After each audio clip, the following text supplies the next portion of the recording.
Okay, so we were gonna have like 3 separate conversations before my computer decided to shit the bed. So what were we talking about? So hi everybody, I'm James. I guess I'm John. So as you know, normally we do a hot fire review, but I am shelving that. So if you saw our Instagram last week for the Gaming News Wednesday, last week we got hit hard with a Nintendo Direct and a Sony State of Play. Yeah, we did. And holy balls. So what I was mentioning to John, spoiler alert here, not really spoilers, but if you're a JRPG fan, you are feasting good because the Nintendo Direct, for every non-JRPG game, there was like 4 JRPGs in some form or fashion. If you are an agriculture fan, you are in luck. Yeah, so if you're a fan of robot ass, you are in luck as well. Fae Farm, we have Rune Factory 3 being remade, and then a new Rune Factory series. We have Square Enix's phenomenally named Various Daylife. They are on a race to the bottom to name their games the dumbest thing possible. I thought Bravely Default was going to be it, but no. Yeah, so I mean, and then technically Atelier Ryza 3, that is kind of it's a sim, like, yes, it's an alchemy-based game, but it's focused on the gathering and the alchemy and the RPG stuff. It's the MMO stuff that you want without the MMO part. And then Harvestella. So it was very... Can they just make a game like a grinding game where the grinding is sex? I think that would be a better way to get experience for the virgin nerds out there. So yeah, so I don't want to dive into too much of the titles because if I show John these notes here, Jesus, I mean it's a page and a half, I guess. Double spaced, it's fine. I mean, we're getting a new Fire Emblem with the dumb hair we all saw. Yeah, that was very confusing hair. No, these people who make these games are literally trying to make the dumbest things possible to see. It's like, what is the lowest we can go? So I'm hyped. So. The Sony State of Play, I'll touch back on there. We get Shin Like a Dragon. It's the first time outside of Japan. It's a Sega title. It looks like they're gonna switch everything to Like a Dragon versus Yakuza. I don't know. After like the 20th game, you have to change to something else. Like movies did this. After Jason X, they went to space. I mean, when they do Yakuza in space, you'll know they jumped the shark. I mean, heck, they even had a weird farming, harvesting game called Sin Duality, where you're in the mechs and you're out there harvesting like some type of scavenger and then having mech combat. No Man's Sky ruined the games industry. Hey, shout out to the Pacific Northwest. You have a very weird, creepy vibe driving game, Pacific Drive. That's just driving to the shore, man. That's what we do. So, I mean, honestly, I think the State of Play was whatever. Like, it's cool. Like, Tekken 8 for me was the biggest takeaway. That, like, I am hyped for that. I'm not a big bot. Hey, I am not a big fighter when it comes to fighting games, but I will throw down in some Tekken with you. I'll be playing Street Fighter 6. How about both? How about one hand on one hand on the other, and we dual game? And one and only double victory KO. A quadruple KO. So, like, the Nintendo Direct, it was cool. Obviously, people who were hyped for Breath of the Wild 2, I should say, The Legend of Zelda, Tears of the Kingdom. The last Zelda game they'll ever make. Ha! That would be funny. I mean... Tears of a franchise. Like, if you're a JRPG person, yeah, right? If you're a JRPG person, you're feasting good. Resident Evil's coming cloud-based. Like, Village cloud-based on the Switch is weird to think about. Well, they've been doing the cloud-based stuff for a while because the Switch can't run these games. And it hasn't been good. Well, if it makes money, it doesn't matter, does it? They ported The Witcher to the Switch, the Switcher, and then people bought it anyway, I guess. Or they didn't, and they just made fun of it. But who cares? It's on the Switch now. So I'll tell, like, the weirdest thing to me, there was a game named Ib. It's this art for you, because you're an artist, John. It's the art game, creepy vibes, and it's all about, like, art, what happens with art. So I was like, oh, this is a game John might randomly watch a review on. Yeah, probably. But there was another one, Chicory. That came out, and it was about the same thing. Oh, yeah. There's a YouTuber named Nitro Red. And he reviews a lot of games that are like independent and stuff, like Earthboundy type stuff. I mean, he's a game reviewer. He's a YouTuber, so that's just the matter of course. But he has a bit from one of his videos where he's just like, I can see all the geniuses in the comments now. Oh boy, another RPG about depression. Oh no, like how novel. But like, if that's the flavor, if you can have 100 different types of games of shoot, you can have 100 different types of games about stuff that goes on in your brain. Final Fantasy. It's the 35th anniversary, right? Is it? Mm-hmm. This is the. I wouldn't have known from the 20 games that are coming out. So obviously we're getting a new the Crisis Core coming to it. The game that they literally were like, for the 35th anniversary, was a new theater rhythm game. Theater rhythm? Yes. Yeah. Because they Final did bar line. I got robbed. So Uniqlo, if you're near one, wherever you listen to, if you're near one, they did a really awesome collaboration for the 35th anniversary, and they had shirts representing Final Fantasy 1 through 15, including the MMOs.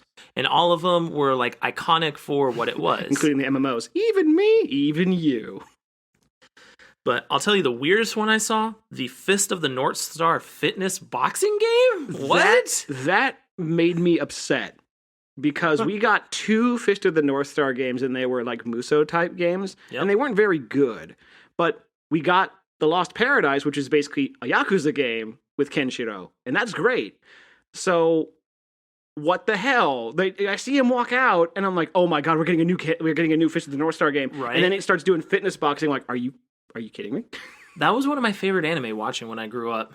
Shout out, Mom and Dad. Thanks for letting me watch very graphic anime. Did you know that the Sega Genesis game of Fist of the North Star came to America as a launch title for the Sega Genesis, and it was called Last Battle? I did not know that. It completely takes out all of the references to the show and manga and all that stuff, and very much censors all the violence, but it's still the game. Every time you punch them, your enemies, instead of passing back and exploding into blood, they just go whoop and fly off screen. Huh. It's hilarious. I'm gonna have to check that out. And he of course he flexes his shirt off, and it's awesome.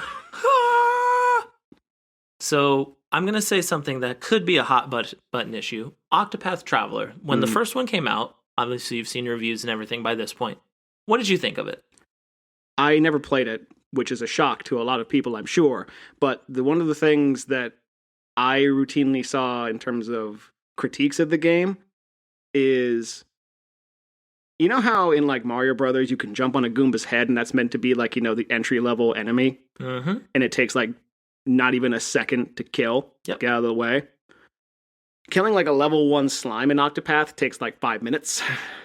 The combat was difficult. Now, It was time consuming. It wasn't difficult. No. So there were some difficult bosses, like meant to challenge you. You could cheese them a little bit. But now, Octopath Traveler 2. What would you do if I said, let's build upon the success of this franchise with 8 more people in a different world, but all 8 people are the same exact fucking jobs from the first one, and it's called a rehash, and Square Enix has been doing it for a very long time, James. I know they have, but I'm still gonna buy it. I'm still gonna play it. So you're part of the problem. This is an intervention, James. No, but like what I remember of the first game is that the characters didn't interact with each other at all, which was kind of interesting to even have 8 characters to begin with. If the whole novelty was like to do a live alive or whatever and tell unique stories, they're still connected in some way. Square Enix was really weird this one. Various Day Life. I don't even have to talk about that. Various Day Life. I can already see what it looks like in my head without even seeing any gameplay. I see blonde hair. I will say, something I was actually kind of happy for, because I think you and I can play this, John. The Radiant Silvergun remaster. I have it on my Xbox. If you have it, we can play it. I mean, I don't have an Xbox anymore, but... Whose fault is that? Funding a wedding. Okay, I'll give you that one. And also your scavenger hunt. I mean, it's on my shelf. If we actually figure out how to stream games, which, by the way, I put that out last week, how I wanted to stream the campaign for Splatoon 3. Couldn't get my Elgato to work because of some dangle iMac BS, so... Dongle dangle. So you probably saw me tweet in all caps at Elgato, like, hey, fix your shit and like Apple products, please. Yeah, so That's also a tweet to the rest of the world. Make shit work for Apple. I don't care how much you convince yourself it's complicated. Stop it. Just do it. 100%. I will end it with 3 positives because this remake, like the direct, was all over the place. I'm hype for the Front Mission remakes. Mm-hmm. I love me Pikmin some 4. I love me some Front Mission. Mm-hmm. I'm actually really hype whenever I visit LA. I can now go to Super Mario World Oh, yes. because it's going to Universal Hollywood. That's pretty cool. Mm-hmm.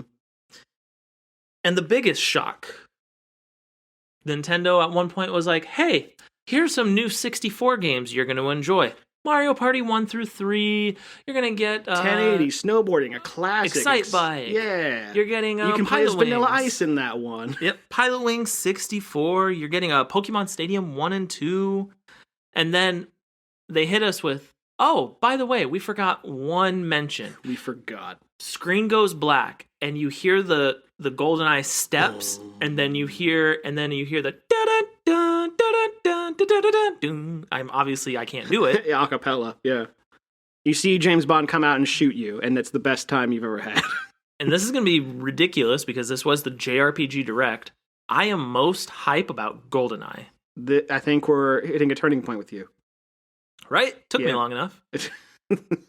It took 44 episodes, but he's finally playing other games. Hey, and shout out to Martha, so she gets a special shout out. She and I... Who? This figure of my imagination, because us nerds, we do not marry. We marry our right hands. No, you're married to Jill. That's the one joke I have. Let me have it. That was good. But so Martha was like, "Hey, do you want a game together?" Because she's actually been playing Warzone with family. I was like, wow. "Yeah, sure." And she's like, "Well, do we have anything 2-player for the PS5?" I was like, we can do Tiny Tina's Wonderland." And so we loaded it up, and we did the prologue, went through, did the first level. We're making our way to the second level, and it's actually been very enjoyable to play looter shooter hell with relatively awesome voice acting. Looter shooter hell? Why not heaven if it's good? I mean, well, you're facing the Dragon King and undead minions, so hell. I think I said it on a previous episode where we talked about Borderlands, but I was actually, when I went through school, one of my instructors for modeling and texturing was a gentleman who worked on that game and was, I think, instrumental in pioneering the cel-shaded look for the game. So, pretty sweet. So what you're saying is you'll play with me one day. You know what I actually want, and this is just me talking because we're still doing the intro. I want there to be a new Bulletstorm game. I'd play that with you. That's fair. Chaos mode where you're like picking up freaking jobber enemies and like throwing them into plants and like shooting their dicks off and setting them on fire. All right, well, I know what we're going to have to play together one day, huh? Some type of Bulletstorm. Bulletstorm 1 is available on PS5. Play that, and... Thank you later? Yes. In the same way that Stranger of Paradise is basically me if you put me in an RPG world, Bulletstorm is if you put me in a very Duke Nukem-esque shooter game. Accurate. And I'm going to leave you with a parting thing, John. I saw something very endearing. So if you saw John's tweet, besides the Delgado thing, John Del Taco. got to dive into some... Hey, Del Taco's a good place. John got to dive into some Splatoon 3. I did, yes. And the first Splatfest Yes. is coming out. The second, actually. Oh, is there already one already? It was in the demo that they had, yeah. Demos don't count. First with the live game. Well, that's what Nintendo tells you, even though they should. First with the live game. Fair? Fair. So I'm excited. My copy will arrive hopefully by Friday. And that's actually a game I'm going to play with John. I'm going to learn me some Splatoon-y. And it's going to be fun. I hope you like motion controls. It's going to be very weird. I'm probably going to have to... I'm literally... Like, if I play with controller, I'm screwed, apparently. I certainly felt that way playing Splatoon 2. Not necessarily with 1, but with 2, definitely.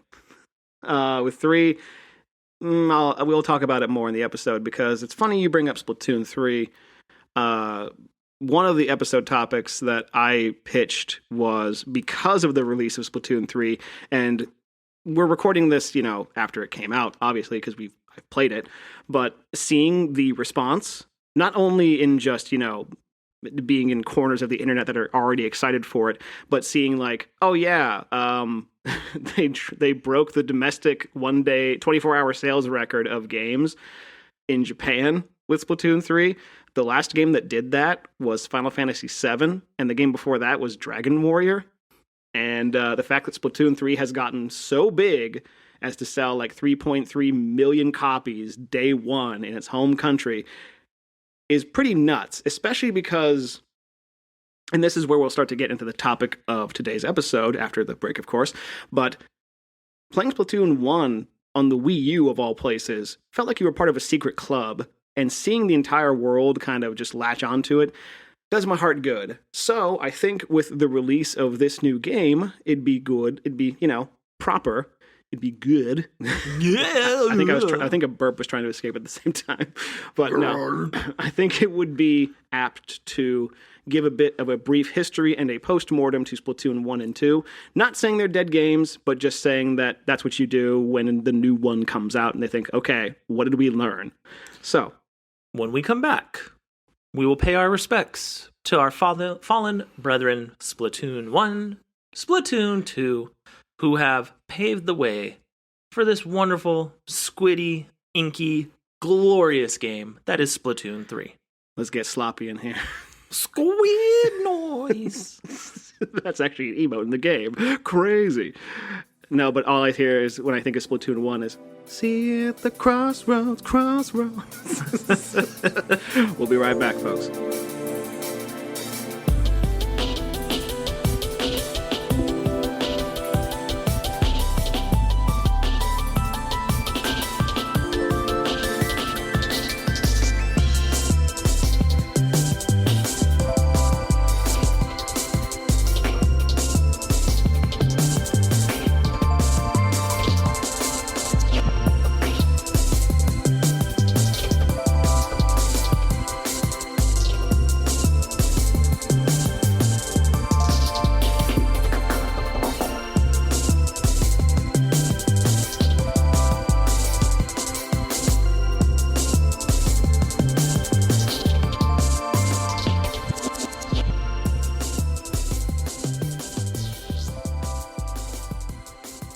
Trust me, I've drawn plenty of that.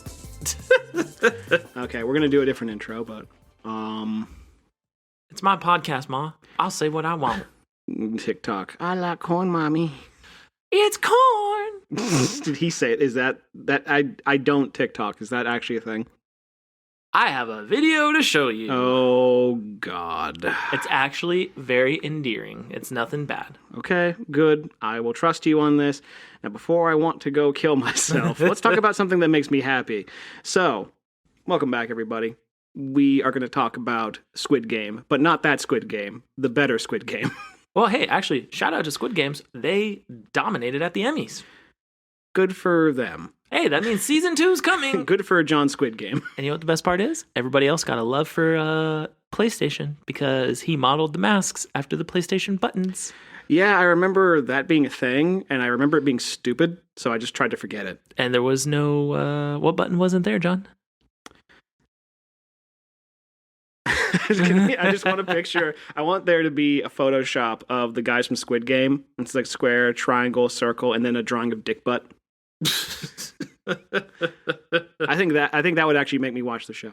But anyway, so moving away from shout out Squid Games, the show, but this is Squid gloriousness in its finest. Yeah, John all weekend told me how much fun he was having, and I have to just give him the floor for. It's a rare occurrence to see him this jazzed. The last time I saw him this jazzed about video game anything was when I lost my virginity. To a video game? Okay, hey, I mean, there's that. Which hologram was yours? Was it Hatsune Miku or the other one? No, it just reminded me of a meme of like posting pro-Ukraine stuff in a pro-Russian Twitter and then shoving it up your butt and just having it vibrate go off. I think it was Sonic Origins was the last time I saw you this, like when it was announced, I just saw that 5-year-old glow of amazement hit you. I think that's going to happen again when I get Frontiers this year. But we're done. We're not talking about Hedgehog Game. We're talking about Squid Game. We're talking about Splatoon. So I've tried to kind of, I've tried to compact it and really focus on my feelings about this franchise and, of course, the games they're in. And if it seems a bit loose of a structure when it comes to this episode, it's because it's something that actually excites me. Because there's one of the things I talked about with friends as this game came out, and I was a very harsh, negative voice when it came to Splatoon 2. You were. I remember you saying... they broke it. They ruined it. Yeah. No, it was 3 words. It was, fuck this game. Yeah. Literally, you use that not once, not twice, not 3 times, 4 times in a conversation before praising Splatoon 3 when we first got the preview of it. Oh, yeah. But, friggin'... I was not the biggest fan of Splatoon 2, and so what was nice was people were wondering why I would even bother trying the third game, and it came down to the realization and the understanding that there are games that you can think are good, and there are games you can think are bad, and then there are games that that are important to you, and there's a very stark difference for that. So even if I were never to enjoy another Splatoon game again, they're still important to me because they were great, they were good, they did a lot of good things for me, weirdly enough. It was a huge part of my life for a very long stretch of time, and I can't forget that. So that's why it's kind of hard to... I've already been a huge proponent to saying that objectivity is not something we do here. This entire podcast, this entire blog, this entire everything we create is our opinions. This game you load up for hour to hour and a half segments. Yeah, it's like a JRPG, only you actually get something of value out of it. But what I was going to say. So, I'm just not going to let you interject. I just see your face. Splatoon 3 I went into very trepidatiously. And sure enough, I'm loving it.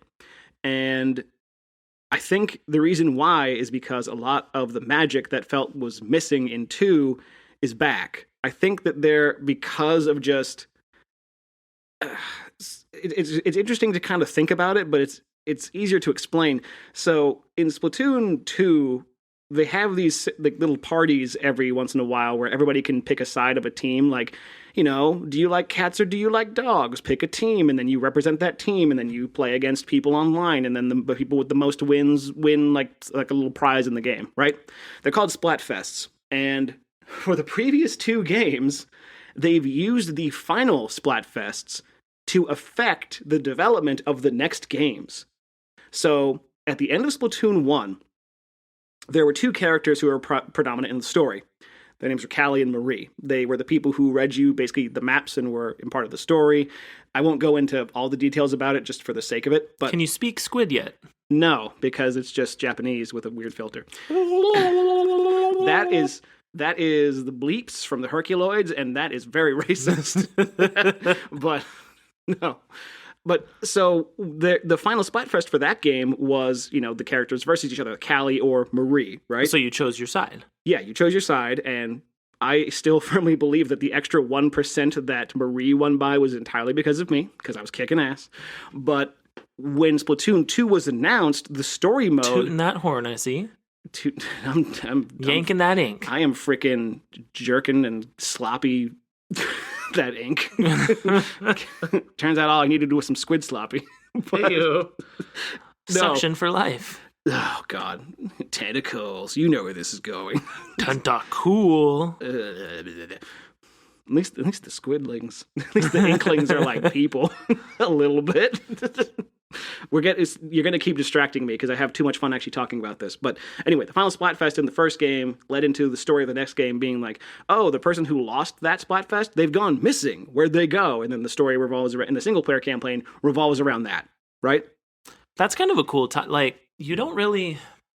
So I'll equate it to JRPGs. You don't really see continuation between games so much. Final Fantasy, all unique, minus the 13 trilogy. And the X and X2, where they become pop stars. Yeah, fair. But Trails of Cold Steel is the only franchise I can think of that actually has that kind of continuity play in multiple games. But even then, to actually have your engagement dictate what's going on in the game, I'll give a small shout out to Nintendo because that's kind of genius. I think it's a big shout out, honestly. Like, No, I'm giving a small shout out because this direct that we just had was Farm Sim. they have a new Zelda coming out next year. They can do whatever the hell they want. They have a game called Factorio coming out next year where you get to play They didn't Rocket. make What doesn't matter? They didn't have to announce it. Yeah, they do. If it's popular, people want to play it. They put Pauline in the Mario Strikers and she's got big titties. I'm fine with whatever the hell they do. Anyway. You and your Pauline. Yeah. What's that? My Markiplier voice. Hey-ho, hey-ho, hey-ho. Go! La, la, la, la, la. Okay, Iron Sheik, chill out. So Splatoon 2 ends with the final Splatfest of chaos and order, right? Okay. Swallow that squid. But sure enough, chaos won that, right? And that led into the story mode and the actual game design of the third game to be changed more toward chaotic fun as opposed to structure and presumably more competitive-based play. And I think that was a very good decision to make. And we'll get into why. You don't see people do that, honestly, right? Like, direct player engagement and involvement to dictate how your game is created. Can you think of another franchise off the top of your head that did that for not one, into Splatoon 2, but twice, into Splatoon 3, no less? I honestly can't. I mean, if I really, really wanted to, like, dig down and think about, like, well, this one had, like, a telephone voting option or something like that, or, like, had a contest or something. Like, Vector Man 2 had a contest where you could design an enemy, and then, you could be like, thanks to, Brian Adams for submitting this design. It's not the singer. Hey, it's not The Simpsons when you had to pick who killed Mr. Burns. Remember? Was it who we could pick to kill him, or was it like a mystery you had to solve? Like you kind of guessed who it was, and you kind of had like involvement, and they somewhere was like, hey, let's look who they think is killing him, and let's kind of shout out to Little Maggie. Shout out to The Simpsons when they were funny. Heyo, no, but if you ever do that voice again, I will actually choke you.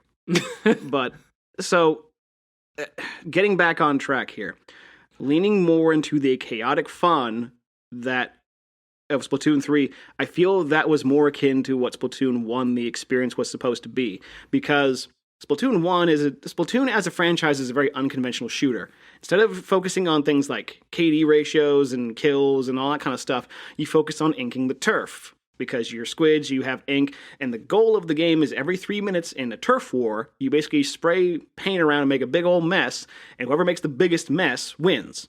Like, I see people comparing it to, like, it feels like old Nickelodeon, and it feels awesome. It's kids being kids having a big old mess, right? So what you're telling me is this was a return to form. It genuinely feels that way. And Respect. And it might be just because it's this honeymoon phase where it's brand new. I'm not going to give my whole like number score review to this game just yet because I still want to experience it more. Is there voice chat yet? Like if I play with you, can I? So what you're saying is you're off the hook for me going the whole match.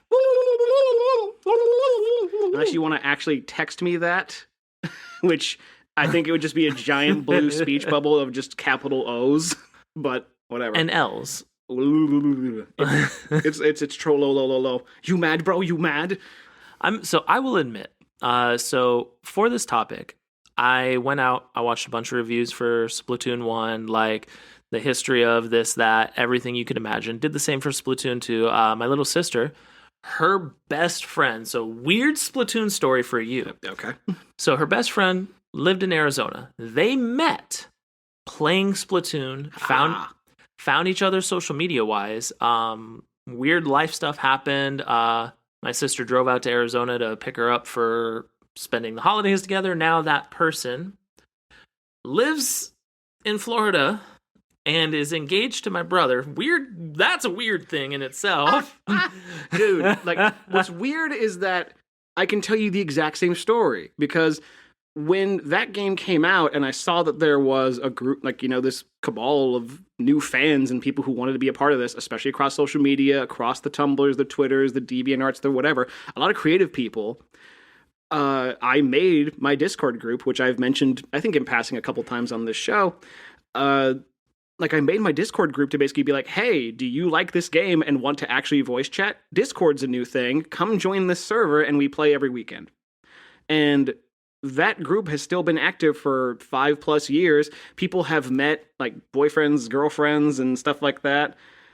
People have like formed, friendships. People basically live there. And it's crazy because like when I left that group, I still have this vivid memory of a friend I still keep in touch with from it. And they were like, yeah, as soon as you left, I was in the voice chat listening to them. And they're like, what do we do now? It's like, well, this place is yours. Like, you can leave or stay or do whatever you want. But there was a certain, like the community around this game was really, really a big draw of it too. But again, like there's not a whole lot of structure to this. I'm basically just talking about the nebulous idea of what this game is and what it did. But again, it's just a part of me. Like I can't get over it. You know what I mean? All it reminds me of is it was a community built, right? Yeah. So I'm going to sing a special eulogy from South Park. Hand in hand, we can live together. Ginger or not, we're all the same. Black or white, brown or red, we shouldn't kill each other cause it's lame. Is that Cartman? That was Cartman when they made him a ginger. Friggin' course. No, so that's one thing I wanted to actually give a big shout out. So as you all have heard, I've been outside of insert random tangent side quest moments and blurbs of blah, blah, blah. I don't have experience with this franchise, just from the gameplay perspective. I do from the review perspective, the YouTubers, people have talked about it, you especially, John. Yeah. And the biggest thing that I have seen that the reviewers, the YouTubers, podcasters, everyone, even you, the community for this game is amazingly strong. And it's a competitive game. Like, I don't care what people say. Like, it is a competitive or hyper competitive. When we had dinner the other day, when we were talking about the episode, you literally were like, yeah, you'll see people that have everything the same, and it's great to just kill them. Yeah, well, like, for me, people who get sweaty playing that game are just kind of like, okay, come on, man. Like, really? You're going to be that guy? And, like, I'm not going to, I throw stones, but at the same time, like, I've been known to, like, yell at, like, games, but if you are a gamer, I don't care if you're 5, I don't care if you're 50, you have had some form of rage. Oh, yeah. 100%. I lost my voice in Titanfall a long time ago. GoldenEye, for me. We were playing it, so we did remote mines only in the pyramid. Oh, God. No screen cheating, so you just have to randomly blow them up. No screen cheating? People are liars. No. I want you to imagine, okay? Oh, God damn it. So did you put, like, stuff on the screen? Cardboard. Oh, my God. We wanted to see how ridiculous it would be. It's terrifying because, like, you open the secret. So you remember, like, you're going down, you open the secret door to go back up. Yep. So I do that, and somebody had a brilliant idea to put the remote mine on the bottom. So just random detonations happening. And it's not just one that blows up, it's all your remote mines that blow up. So I'm opening it up. I'm like 2 kills away from getting into the lead. And I'm just like, here we go. Full body armor. Dead. Decimated. I respawn. Dead. Decimated. I spawn again in another place. Dead. And it went that way for 5 respawns. That's like... And I was like, what is going on? And they're like, we're just chucking them at this point. And I'm like, I hate you guys. That's just dogpiling at that point. It's like if you played Mario Kart on Toadstool Turnpike, and you just freaking get hit by a car, then you get hit by another car, then a shell hits you. It's like, I hate you. They nerfed it for Mario Kart 8. Well, of course they did. No, you do not nerf that level. That level beating... So, 150cc, like, getting first on that level on the 64 was awesome and a challenge. I'm also realizing how many tangents we've had so far. I'm just like, oh yeah, we're talking about Splatoon and everybody has ADD. But well, I mean, this is what I offer. And I will segue myself back. The community of this game has branched out into other communities. When it comes to shooters, you have 2 communities. You have toxic or really toxic people. Mm-hmm. Splatoon's a shooter. Let's call it what it is, right? It's Nintendo's friendly shooter. Yeah. you don't see much toxicity in any of those groups whatsoever. And you see, I will only offer that is anecdotal, because stuff on the surface, because I've been in it, so I can tell you some things, but still. From the groups, so I hopped Discord servers for you for this episode. Jesus Christ. I mean, if I'm going to talk about a game I haven't played, I have to come to the table with something. Did you come across one called Lazy Sunday Splats? No. Because that was mine. Oh. If I do, I will hop in there and be like, and leave, just randomly. Who the fuck was that? Exactly. And people will actually message you, be like, hey, somebody like spammed your name? So the reason why I say, from what I saw, it seems like, obviously shooters, you have your competitive kind of toxic people. Yeah, you get the sweaty people. But if you look at the way a lot of those Discords were set up, a lot of the communities and everything, it was, we want to be inclusive. If you are hyper competitive, that's cool. We're going to segue you away from the people we want to also embrace this game. And it wasn't like, let's feed you to the wolves of 360 Call of Duty lobbies. Yeah. Oof. I don't think gamers today could take that.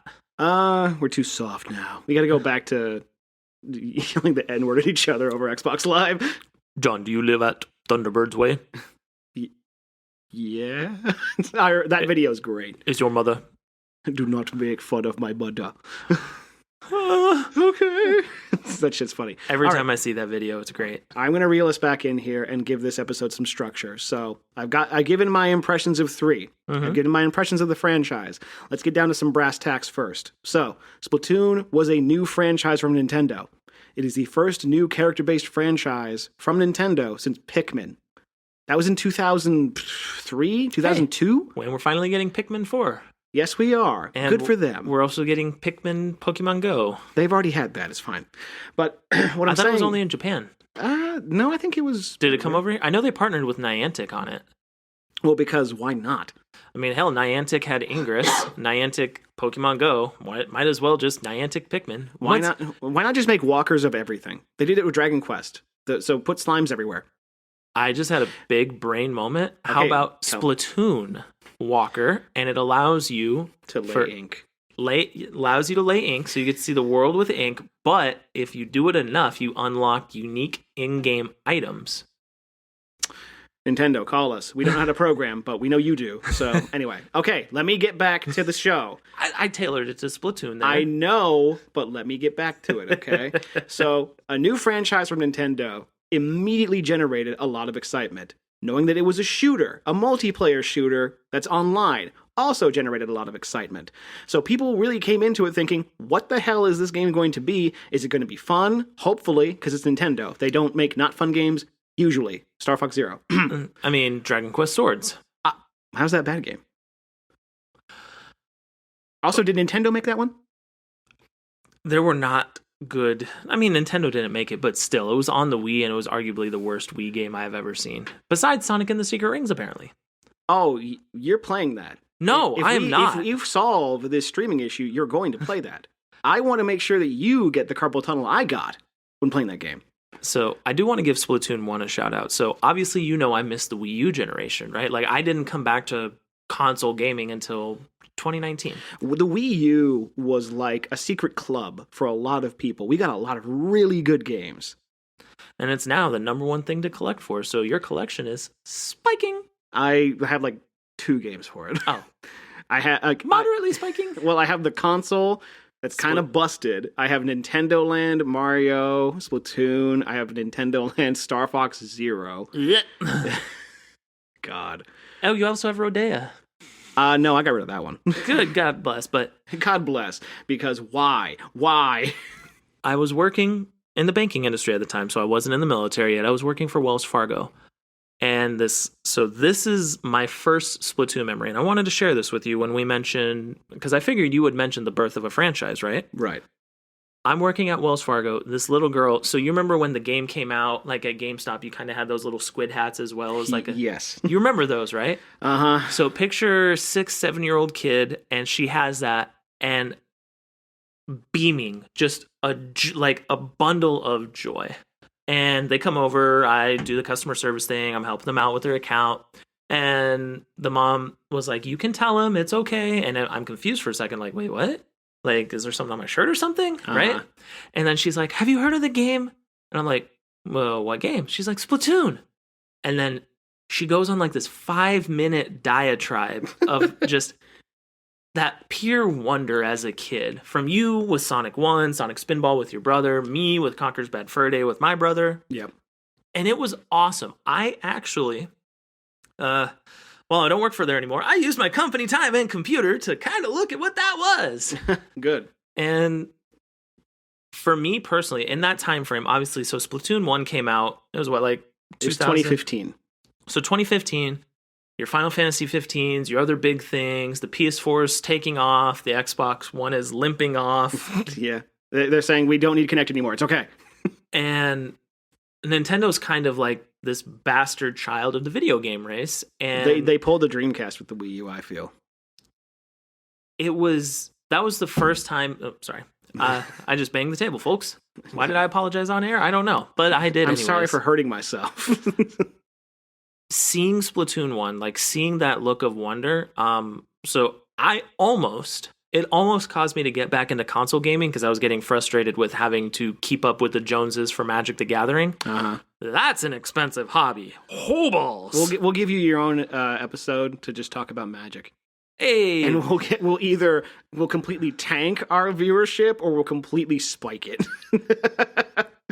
It's amazing what you can do when you decide to take a risk and create a franchise. Because, like you said, Splatoon is the first franchise Nintendo's created with new characters. Yeah, it's forever. A new Nintendo IP is nothing to sneeze at.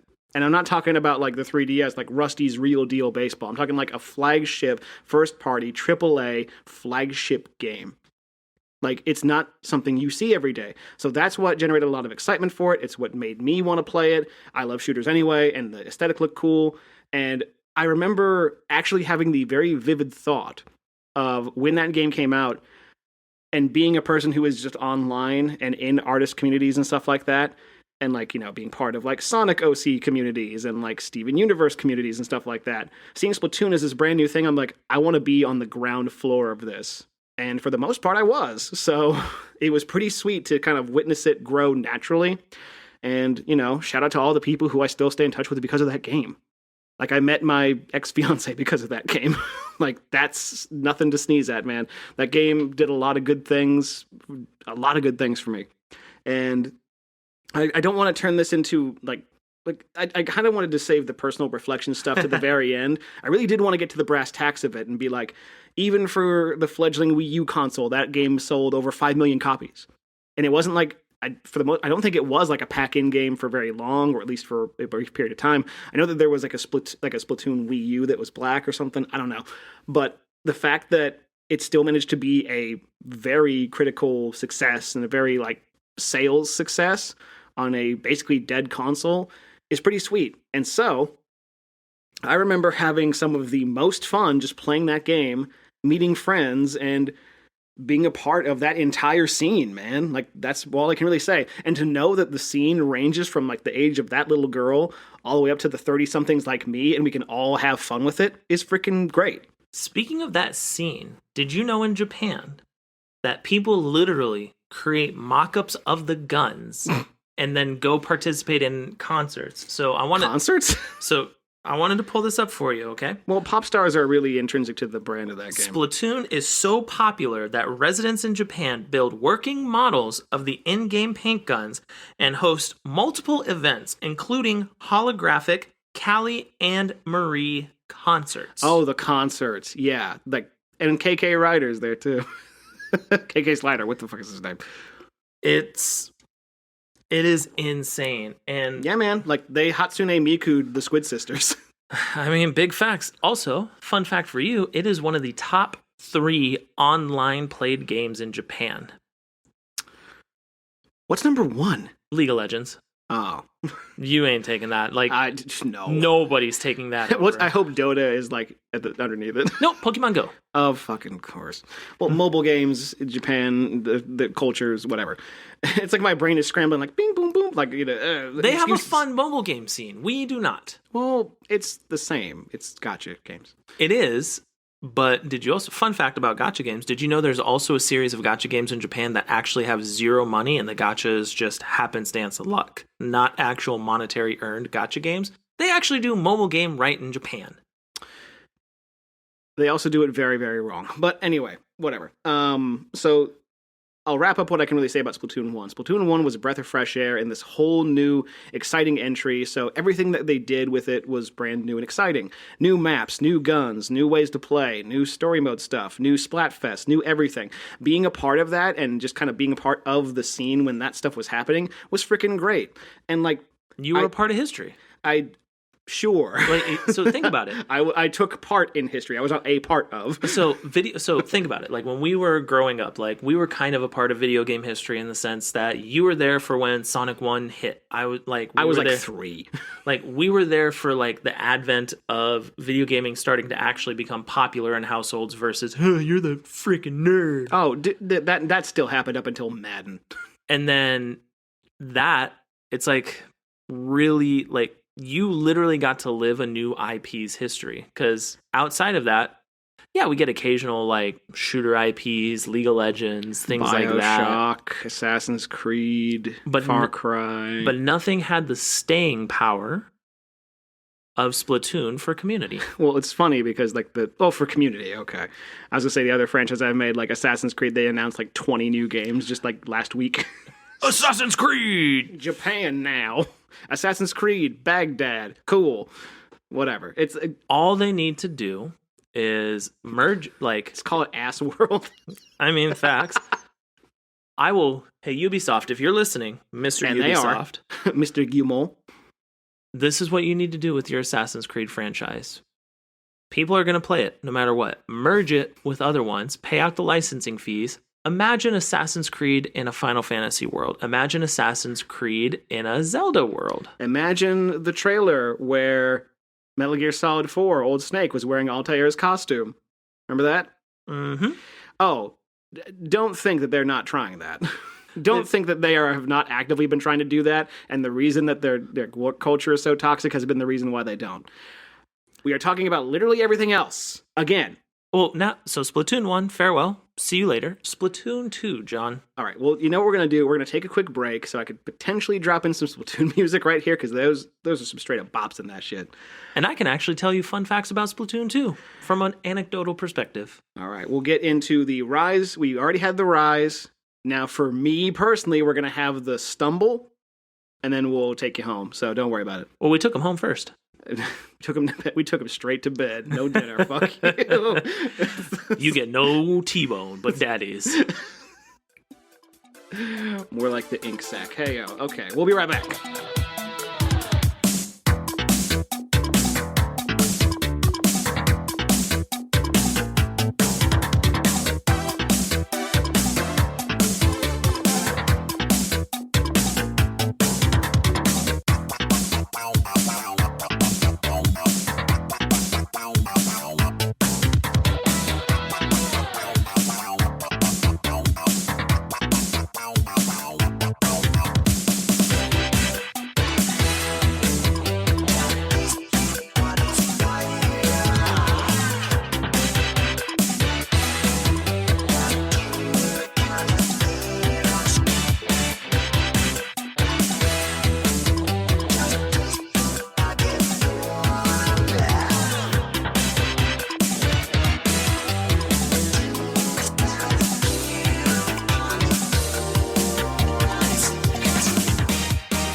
So, Splatoon, awesome, wonderful, beautiful endeavor into your personal least favorite.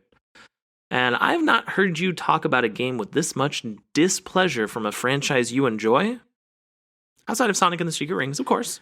Got to throw that in there. Yeah, Splatoon 2 had all of the same problems that were still there from 1 right at launch. And Nintendo had a very interesting attitude about not giving people what they want, clearly what they want.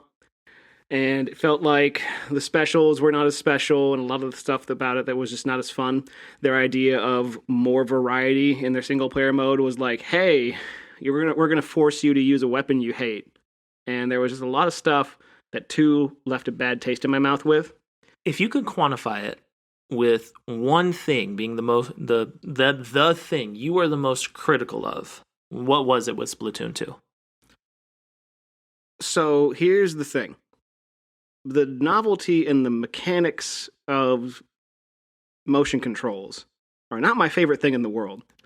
So when I played Splatoon 1 on the gamepad, despite that frickin' thing being held like a tea tray with buttons, I turned off motion controls and just used the stick to aim. And I was actually able to play it fairly well. In Splatoon 2, I turned off the motion controls instinctively, and it felt like I couldn't do shit. Like, there were so many times where it felt like I just could not compete with anybody. The level maps were nowhere near as fun because they were just bigger and flatter. With the first, and I was having a discussion with a friend of mine about this, but Splatoon 1's levels were all very much like characters themselves. Like, the same way that you had to treat the game with how you picked your weapons and loadouts, the levels also played a part of that. So they actually put time to make sure the levels were a quantifiably enjoyable experience. They were also a very specific experience for each map, so you had to think about it. One of the examples was a map called Camp Triggerfish, right? And in that map, there is... That sounds like a sexual innuendo. It could be. Anyway, well, now it's going to be. In that map, it basically funnels everybody toward the middle of the map. And the middle of the map is like a risky place to be because it's the only way that you can get to the other person's side of the map. And that's pretty much where the battle takes place for the first 2 minutes of the game. But on your side of the base, there's a little door that falls down. It's a gate that basically opens up the back end of the other person's map as well as your map that other people can funnel over to. So it's basically a mad dash to see if, like, oh shit, do I go the back way in or do I try to fight it out toward the middle? And you basically have to think strategically with your weapons and all this sorts of stuff and the level maps. And so every level map was made very meticulously, or at least it felt that way. They were just trying things that accommodated different weapons and different playstyles and put them in the game. Splatoon 2 comes out and... hey, we made this system called ink rails, and if you just shoot ink at them, they'll make little rails you can just swim up and go around. So it basically is its own version of the back door, but then it completely negates the necessity of the gate coming down, which was the part of the design in the first game. Like, I can understand how they'd be like, well, we're going to make it more accommodating and have people have more options, but when you completely undercut the idea of what's fun about, like, your level design... I think that feels like a half measure. They also cut out some of my favorite maps, like Museum de Alfonzino, which is like a map where it has like a giant rotating art wall. Okay. And people who like to snipe can hide in those walls and basically just pick people off who go into the center of the map. Or if you're like me, you get there first, take them out, and then jump over to their side, hang out in like the top that spins around, and whenever someone comes up to try and walk out on the map, I'm just like, nope. And like... John's a camper. Sometimes. But... and that level specifically. This is one of my side quests. I was a very, very good sniper in Unreal Championship of all things. Because that game had the lightning gun. And the lightning gun is basically, if you get a headshot with that, you know, it's like a one-hit kill. And I rocked with that thing. I was just no-scoping everybody on a controller, no less. And I saw the power of that, and I'm like, I can't do it. I have to put this life behind me. And so I never sniped again. So I'm hanging up my sword. Yeah. My sniper sword. I'm hanging my sniper sword. It's the most ineffectual thing to put a scope on. It shoots blades. I can stab people from far, far away. No. It's like the power pole. Sniper sword. Extend. Goku does not sound that sexy. Anyway. I'm going to probably get actual hate mail for that. But, no, but anyway. So you would say like the levels was the biggest, that was like the biggest disconnect, your biggest gripe. Yeah. Like the aiming felt off. Like I felt like I couldn't compete because I wasn't using motion controls, and the maps really just negated all the stuff that made it so you could have alternative ways to play using the weapons that you have. It basically all seemed to cater to shooters. Just like spray as much ink as possible. And if you wanted to snipe, well, I guess you have enough like real estate to shoot everybody, but that just makes you an asshole because you're just ruining the fun of the game. Yeah, it's just they went backwards. They kind of stepped back and tried to make it through I'm assuming like the guise of more accessibility and more options, they basically just made it more boring. So they did the Nintendo thing. 1 step forward, 3 steps back until we get 1 step forward with the third game. I thought you were going to do opposites attract, but no. No, I can't really say that. You disappoint me. But you can do it for the fans. I am not going to mess with MC Scat Cat. He is very litigious. But anyway, no. So Splatoon 2, it felt like a half step. And then it took like a lot of complaining to even get the system in game where you could actually like change your gear. Because like if you were playing a game and you wanted to change gear, you had to get out of queuing up for matches to change it, then jump back into the queue. That is so inconvenient. Like no game does that. And when Splatoon 2 came out, that didn't have it. And I was very emphatic about my complaints and criticisms of that game to the point where people would actually ask me to stop. Because it's like, please stop. Like, I don't want to hear anything bad about this. No more, John. Let me love this game. But it's okay. Yeah, but it's funny how that is. But like, I genuinely just did not have anywhere near as good a time with it. And it was sad because, again, there are games that are good, there are games that are bad, and there are games that are important to you. So it's like, I want to love you, but you don't love me back. It's that kind of feeling. So, Splatoon 1, smashing success for you. Splatoon 2, it's a stumble. Yeah. It felt like a hurried slapdash approach to provide something new for the Switch. So, you've got a couple weeks under your belt of Splatoon 3. Do you feel the stumble was stopped and they're taking immediate steps in the right direction? Yes, very much so. Like, all of the minor quality of life tweaks that have already made that game so much easier to play. There's nowhere near as many loading times between just menus you have to open anymore. The lobby actually functions like a lobby, and like, because it's Nintendo and they like to actually do game design and level design and stuff, the lobby is straight up a lobby. And you are in it, and you're practicing, like, shooting like little targets everywhere and getting warmed up before your match. And it looks like, a match, like a lobby in like a cafe or like a gym or like some type of arena, right? And that's kind of refreshing to hear. And you can actually drop into games with your friends, and you can see who your friends are playing, and you can actually make groups of your friends to go into casual matches and play. All of these things just already that make it more easy to play and have fun with immediately is so much better. So it's a night and day experience from 2. Like, if it's a night and day experience in the sense that I actually want to play it. Like, you know what I mean? When you get home, I'm assuming you're going to play a match. I actually have work to do, but if you didn't, would you? I'm drawing Splatoon porn, so I have a real job. But anyway, something tentacle ink white splotches. That every joke has been made. Everyone. But in one, out one, in one, out one, and you make a girl kebab? Is that what sex is like? Did you describe my fantasy? Oh my God. What is it like to kiss? No, but anyway. So Splatoon 3 comes out, immediately feels better. Game feel feels better. And here's one thing I will wholly admit. I committed to using the motion controls. I relearned how to play the game ostensibly. Nani? Yeah. I decided to bite the bullet and say, fuck it. Like, I will do this. And I thought it was going to be a painstaking mess. And after a while, you get good. You play through the campaign mode. You're pretty much fluent in the language of you rock the controller to up and down. So you're fluid in motioning. Yeah. In the oceaning. The motion of the... Anyway. You were about to say the same thing! I was about to say it better. No. You're about to say motion. You stopped at motion of the. Yeah, but... And I won't spoil anything because there are people out there who still want to play the game. I know a couple people who do, including you. If you want to play the single player is freaking fantastic. I don't mind it being spoiled, but we will be polite to our fans that don't want it spoiled. Right, but it feels genuinely good to be excited for this franchise again and to want to play it. It's nice to hear excitement from Nintendo. Looking at you again, Direct of Harvesting. Direct of Harvesting. Harvest Direct. Might as well be. You know what? We should totally pick up various Day Life or Harvestella and just purposely let stuff die and just take screenshots of our farm withering in protest. We paid $60 to show you. and then return it in that 72-hour time frame to get our full monies back. We killed our farm because we hate you. I don't think that will send the right message. Here, take our $60, but we're mad about it. And give it back. Anyway, but I'm trying to, as I'm sitting here, I'm still trying to think about, I'm still even trying to articulate exactly what has been changed to make me like this game more.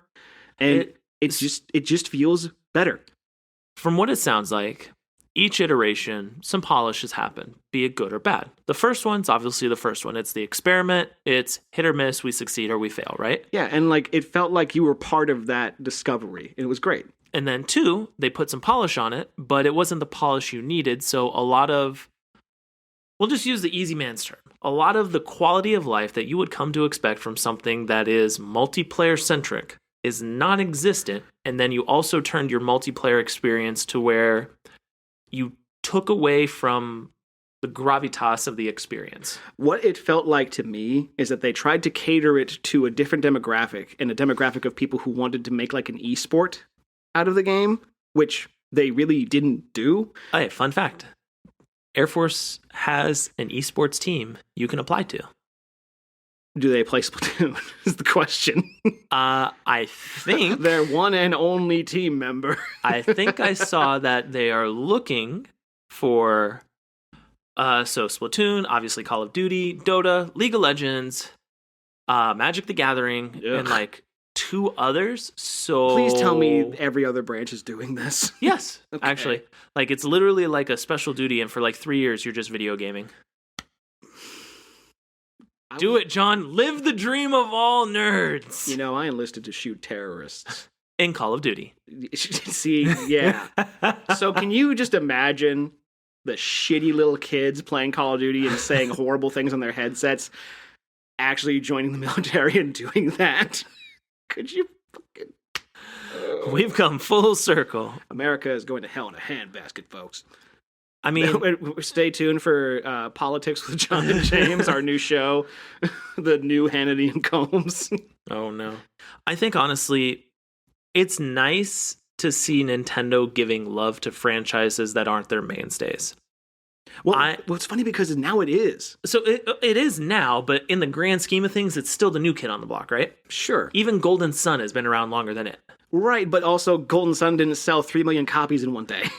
We're not talking about Splatoon 3 and that relevancy. I'm talking about IP length of history. Just the fact that they existed at one point. Yes. So F-Zero doesn't get any love at all. You look at Nintendo, and for the most part, it's only 2 franchises that get love. Mario and Zelda. Yep. So when you have a new kid on the block, actually... So obviously it had to meet Nintendo's arbitrary metric, otherwise Splatoon 2 might not have existed.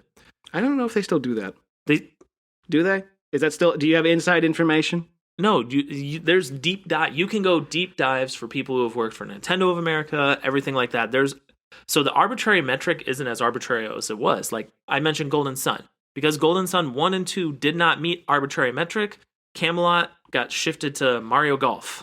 So stupid. Right? And it's funny too because, like, since they did Mario Golf, they actually just made it like their other golf game, which I've mentioned on this show before.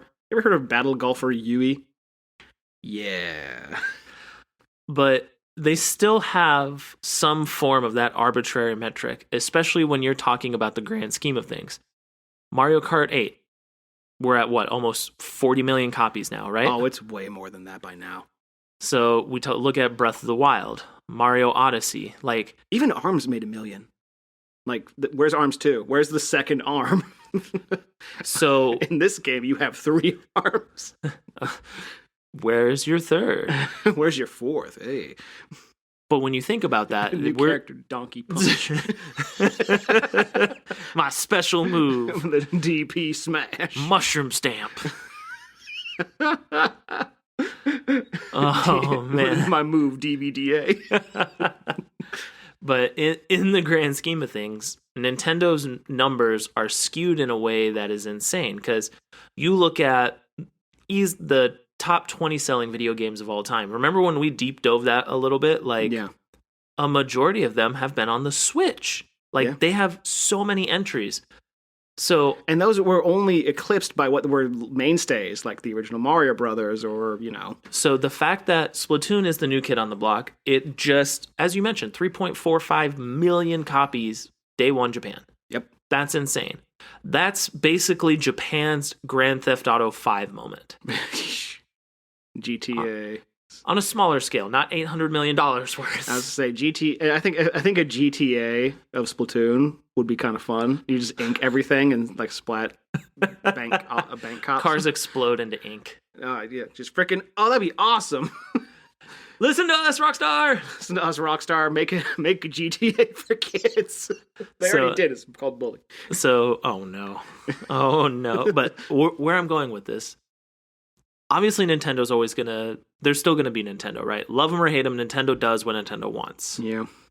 When it comes to Splatoon, the biggest thing that I've heard from you in this whole conversation about it is awesome and a little bit of a stumble back to a return of form, and then through that they actually listened forcibly with 2, but it sounds like a lot of the feedback from a lot of the players that it was a good part of life. It's rare that you get a video game you can truly enjoy in all aspects, like community, gameplay, engagement, artistic side, Mr. Splaporno. I draw safe for work stuff too. But you look at that, and I think this is... I like how I just say that so nonchalantly, just like, as if I only draw porn. This is, I think, a prime example of Nintendo listening to a degree. And that's something we don't talk a lot about because generally Nintendo does whatever the hell Nintendo wants. Yeah, Nintendo as a company, like, and again, this is me just with scuttlebutt. I'm not like freaking, I don't have my ear like, up against the wall. I heard it on the grapevine. Every day. That's that song, right? No. But, yeah, like Nintendo basically makes whatever they want. And they don't really care about Western demographics at all, despite it being like the biggest demographic for video games. They don't understand Western audiences. They just make things, and if it succeeds, they only look at sales numbers. That's it. And I think this is an example that obviously the sales numbers are definitely there, 100%, right? Yeah, but I think that's what the Splatfests were actually. I say that as if everybody knows what they are. That's what I think what the Splatfests are designed to do, especially when it comes to their endgame stuff, where it's just like, hey. It's basically their own version of a post-mortem on the game where it's like, did you like the direction we took with this? If not, tell us. And then the people vote with their play. If you can continue this, Nintendo, in some form or fashion with your other games to actively listen to your player base, one, thank you very much. Took you fucking long enough. It's about damn... What's that gif of the Space Marine from StarCraft? It's about damn time. Exactly. But use this. So that was one of the things that I wanted to leave you all with. Because obviously this is John's baby, John's driving force. I have a few anecdotal experiences with Splatoon, which I didn't get to mention. Splatoon 2, for my little sister's graduation, she was already playing it. I go visit. I'm her photographer. I'm showing her some photo editing stuff because she wants to be a photographer. And she's like, have you ever played Splatoon? I was like, so I mentioned, I was like, the weird Squid Ink game thing? She's like, yeah. I was like, no. She's like, well, this is Splatoon 2. So no sugarcoating, no easing me in. She's like, yeah, here's a match. You play. Oh, I got wrecked. Yeah, I'll do it. I remember one of my favorite videos online. I used to subscribe to Ali A, who's a YouTuber, and he's like, in his British voice, he's just like, "Hello and welcome everyone. We're going to play Splatoon, the new shooter for the Nintendo Wii U." And like he's inking the walls and doing all this stuff. And he's like, "Oh, this beautiful walls we're not inking, bro. What are we not doing?" And it's just like, you don't ink the walls, Ali. Come on. But it was fun, and I hope Nintendo learns from this, because Nintendo, like, we can call it what it is. Nintendo is more than likely going to finally surpass the PlayStation 2. No console has been able to do it. I really think the Switch can. With Splatoon 4. Splatoon 4, Dawn of War. Oh, yo, that actually went together! Yeah, it would. It was Splatoon 40K. Holy shit. I think, obviously, this is blind hope, right? Mm-hmm. I think Nintendo, if they use this as a, hey, we listen to you, because a lot of your gripes have been resolved with Split. Like, you have been... To me, again, according to me. So hear me out. Like, yes, according to you, obviously. I mean, this is our podcast, right? Yeah, what the hell are you going to do about it? But you have actually experienced 1 to 2 to 3, and not just experience, like, I play a little bit here, play a little bit there. I'm pretty sure... Hundreds of hours. Yeah, I'm pretty sure we're going to talk 500 to 1,000 hours of gameplay across 1, 2, and soon to be 3. What's funny is I look at my hours in Overwatch, and I don't have it on PC anymore because my PC...